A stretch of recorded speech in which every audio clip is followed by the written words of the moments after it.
स्वागत है आपका द न्यूज पर। मैं हूं आपके साथ शेरिन। 2024 के लोकसभा चुनाव से पहले गठबंधन को लगा है बड़ा झटका। आपके लिए बता दें कि इसी गठबंधन के नेता अखिलेश यादव को अपनी पार्टी से एक के बाद एक बड़ा झटका लग रहा है। जी हां, 2019 में पीएम नरेंद्र मोदी के खिलाफ लड़ने वाली समाजवादी पार्टी की नेता यानी कि पहले ही शालिनी यादव जो है वो भारतीय जनता पार्टी का दामन थाम चुकी है। उसके बाद दारा सिंह चौहान ने भी भारतीय जनता पार्टी का दामन थाम लिया है और अब मौजूदा जो पार्टी है उसमें से कई विधायक जो है वो भारतीय जनता पार्टी का दामन थाम सकते हैं, जिसमें से पहला नाम जो है वो सामने आ चुका है कि पूजा पाल समाजवादी पार्टी को छोड़कर जल्द ही शामिल होंगी भारतीय जनता पार्टी में। जी हां, पूजा पाल जो कि समाजवादी पार्टी की विधायक है, अब वो जल्द ही भारतीय जनता पार्टी में शामिल होंगी और पूजा पाल राजू पाल की पत्नी है।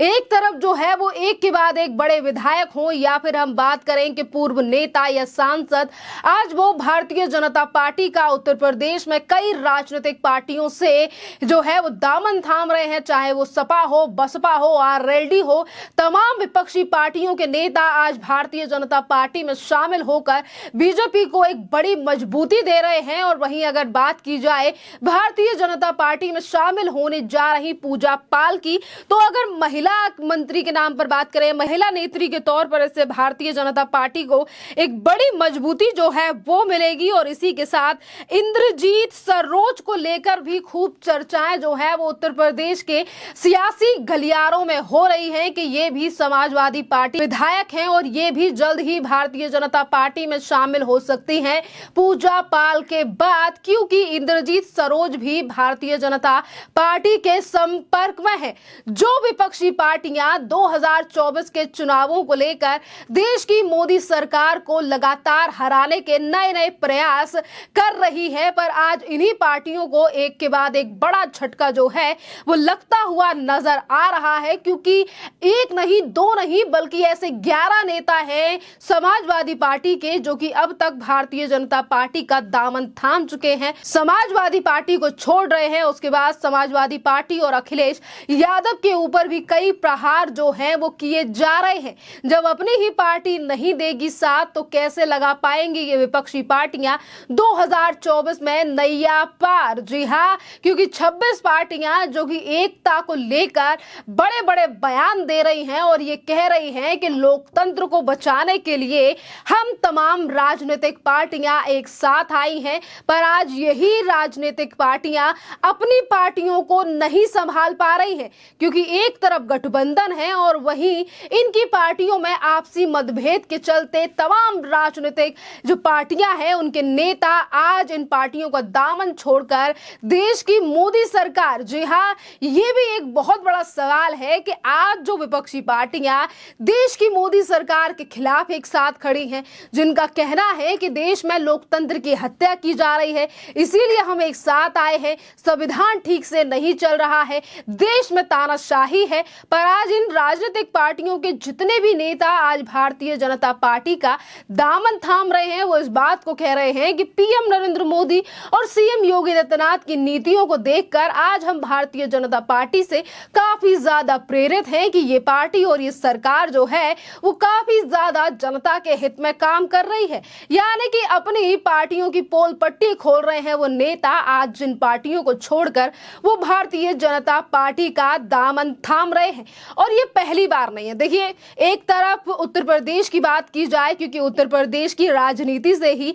दिल्ली की तख्ती पर कोई बैठ सकता है, क्योंकि उत्तर प्रदेश में 80 सीटें जो हैं वो लोकसभा की हैं। सबसे बड़ा प्रदेश है, राज्य है, सबसे ज्यादा आबादी उत्तर प्रदेश में है। और जिस उत्तर प्रदेश में अखिलेश यादव टीएमसी के साथ मिलकर 80 सीटें जीतने का दावा कर रहे थे, आज उसी उत्तर प्रदेश में एक के बाद एक बड़े झटके जो हैं वो अखिलेश यादव के लिए लग रहे हैं। और जिस टीएमसी को लेकर वो बात कर रहे थे कि टीएमसी यानी कि ममता बनर्जी के साथ मिलकर वो चुनाव लड़ेंगे, खैर सीटों को लेकर कोई बंटवारा जो है इन पार्टियों में अभी नहीं हुआ है और ना ही तो ये कहा गया है कि आखिरकार कौन बनेगा पीएम पद का उम्मीदवार, पर इंडी गठबंधन से पहले ये लगातार बयान जो है वो अखिलेश यादव की तरफ से दिए गए थे। अब बात करते हैं टीएमसी की प्रमुख मुख ममता बनर्जी की कि जो ममता बनर्जी पश्चिम बंगाल को भूलकर देश की राजनीति पर काबिज होना चाहती हैं, पर कल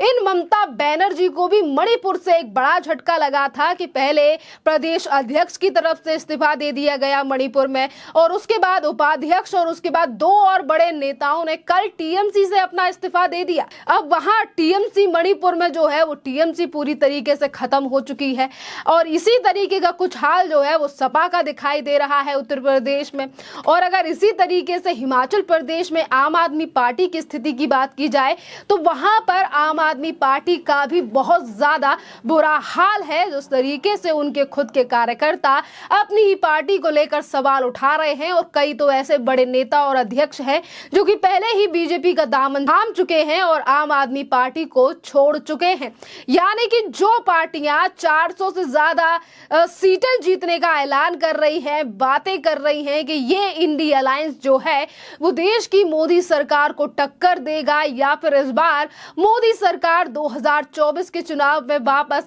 नहीं आएगी, पर जमीनी हकीकत जो है वो कुछ और ही बयां कर रही है। जिस तरीके से इनकी खुद की पार्टियों में आपसी तालमेल नहीं है, जो पार्टियां राष्ट्रीय स्तर पर एक साथ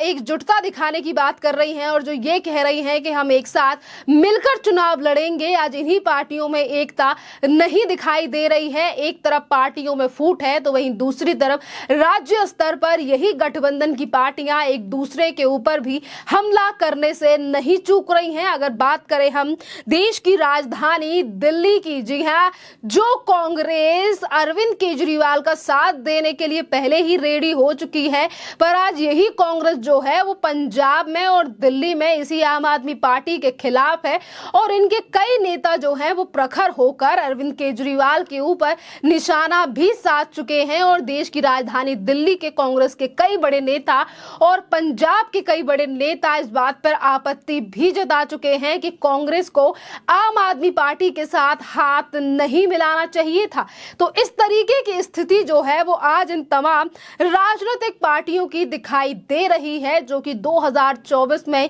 एक साथ चुनाव लड़ने की लगातार कवायद कर रही है। इसी के साथ अगर बात की जाए महाराष्ट्र की राजनीति के चाणक्य कहे जाने वाले शरद पवार की, तो अब शरद पवार भी दिल्ली के मुख्यमंत्री अरविंद केजरीवाल से दूरी बनाते हुए दिखाई दे रहे हैं, क्योंकि जिस अध्यादेश को लेकर अरविंद केजरीवाल बने हैं इंडी अलायंस और 2024 के चुनाव को देखते हुए इंडी अलायंस का हिस्सा, आज उसी अध्यादेश पर अरविंद केजरीवाल को भी नहीं मिल पा रहा है सपोर्ट। जी हाँ, क्योंकि पहले 31 तारीख को ये अध्यादेश जो है वो लोकसभा में पेश किया जाएगा, उसके बाद 1 तारीख को जो है वो राज्यसभा में पेश किया जाएगा, जिस दिन अरविंद केजरीवाल को सभी सांसदों की जरूरत होगी। पर उसी दिन शरद पवार जो है वो देश के प्रधानमंत्री नरेंद्र मोदी के साथ पुणे में एक प्रोग्राम में स्टेज शेयर करेंगे, जहां एक तरफ विपक्षी पार्टियां लगातार देश की केंद्र सरकार पर सवाल उठा रही हैं, मणिपुर के मुद्दे को लेकर लगातार हंगामा बरपाया जा रहा है, सदन में कार्रवाई नहीं होने दी जा रही है, संजय सिंह का समर्थन जो है ये राजनीतिक पार्टी करती हुई नजर आ रही है। पर जमीनी स्तर पर देखा जाए तो कहीं ना कहीं सत्ता और कुर्सी के लालच में इन पार्टियों में काफी ज्यादा मतभेद है, जो कि आगे चलकर भी सामने आएंगे, क्योंकि इसी तरीके की कुछ तस्वीरें हमने 2019 में भी देखी थी। खैर, इस पूरे मामले पर आपकी जो भी राय हो आप हमें कमेंट कर जरूर बताइए। धन्यवाद।